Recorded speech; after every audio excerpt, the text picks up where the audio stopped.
Hi everyone, welcome back.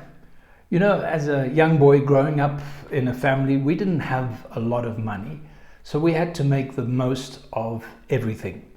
And I remember as a youngster, I had a bicycle, and I allowed myself to become a bit envious of our neighbor because he had a racing bicycle, and it had a light frame, it had the racing handlebars and the fancy saddle, and I think I must have been maybe 12, 13 years old at the time.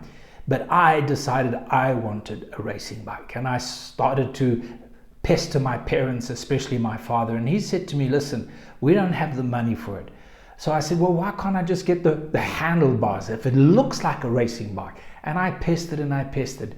And so finally he gave in, and we managed to get some secondhand racing handlebars and put them on the bike. But they didn't match the frame, and it was an awkward bike. It was unbalanced.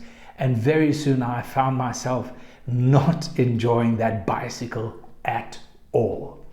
And this reminds me of the state of the people of Israel, because in Psalm 106, it says in verse 14, we can read from verse 14. It says, they lusted exceedingly in the wilderness and tempted God in the desert, and he gave them their request, but sent leanness unto their soul.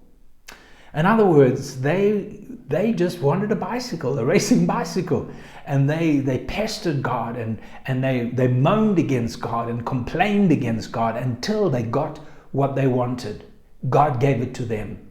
But with it came leanness of soul. And you see, there's an attitude in our lives that we need to be careful of. Sometimes we misunderstand and misinterpret faith by our sheer persistence, our natural determination. That's not faith. Faith is a place of rest and of peace in God. God has promised, God will provide. And with that comes this attitude of heart that is full of assurance and peace. That's the faith we need. But when we start to be determined to accomplish something, or determined to marry somebody, or determined to achieve something or possess something, be careful. And you can pray and be so aggressive in your determination that God will say, hang on, if you want it, you can have it. But with it, he said, it comes leanness of soul. In other words, it brings a spiritual barrenness in your life, and you suddenly realize that what you have wanted, you've now got.